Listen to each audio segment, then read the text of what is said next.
I want to kind of open up the conversation to the whole industry of construction, not just millwork, and kind of the trends and the direction you think things are going.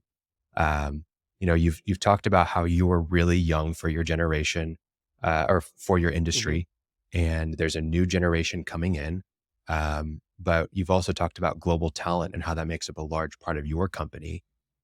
I'm curious what your thoughts are on the direction of construction in general and what global talent, what role global talent will play in the construction industry as a whole going forward. You mentioned that, remote employees are remote employees. It doesn't matter if they're in Atlanta or Oklahoma or New York or Bolivia or somewhere else in the world. Where do you see things going and for the general construction company out there? And how do you think they're going to utilize global talent going forward? Um, yeah, so global talent is in itself a massive industry, and it's already for many years been being leveraged in software development, and really in tech support and phone support, and lots of industries have been leveraging it for many years. But in the construction industry, we tend to be, a decade behind all the other industries on adopting new innovations and things like that, especially when it comes to technology. And I think a lot of it stems from, especially here in the US, this kind of apprehension about offshoring work in general, losing jobs and stuff like that. And what I would say is that I think that the mentality of that has shifted, is shifting, but needs to shift in our industry more. And so, like, from what we do, right? We have people in Bolivia that are doing shop drawings for US manufacturers. And so there are some people that would say, hey, you're taking jobs that could be going to US engineers, for example.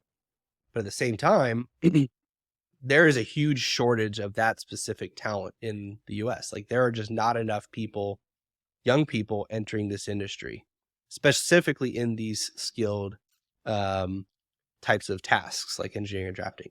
And so my fear and what, a lot of the motivation for us is that I don't want to see US manufacturing go away, US construction go away, right? And so what we're doing is hoping to support millwork manufacturers continuing to be successful from a profitability standpoint, from a cost standpoint, from a, being able to keep doing what they do, right? And so I think if you look at more holistically, what is it that we do in the construction industry?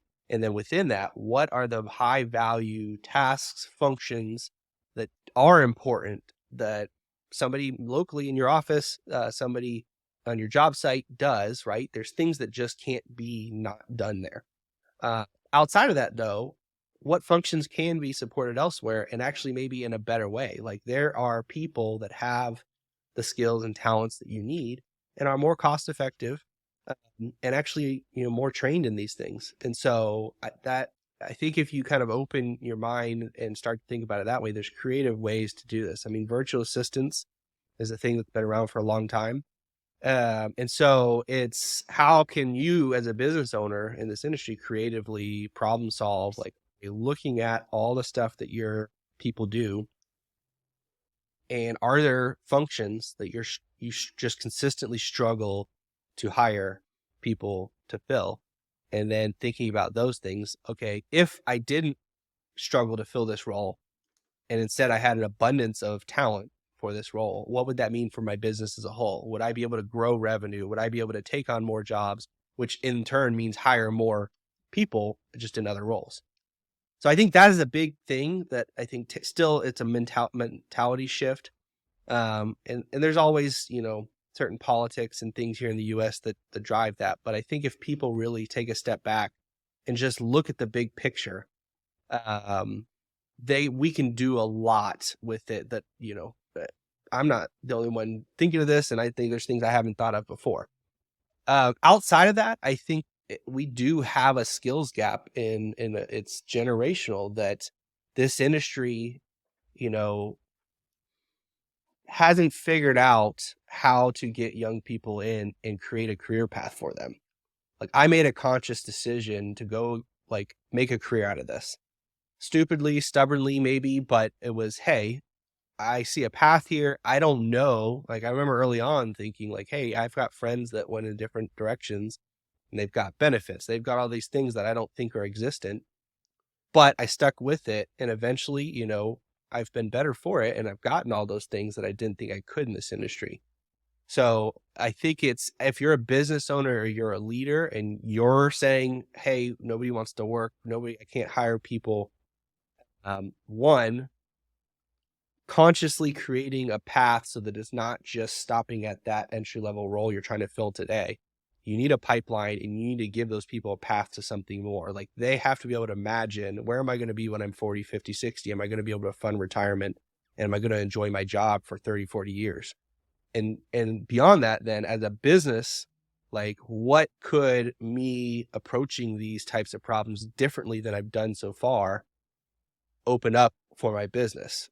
If I outsource this thing, because we are a creative industry, because we are a craftsman driven industry, there's a lot of ego and a lot of like, oh, well, I can never outsource that because they're not going to do it as good as me. And if you go to any other industry, especially manufacturing, it's manufacturing, it's process, it's system, it's checklist, it's quality control, and everything is regimented and there nothing is sacred. And so I think there's got to be a balance of that, but you have to define for you guys what is sacred, and the stuff that's not, like, truly find the most cost efficient, best solution for just that task.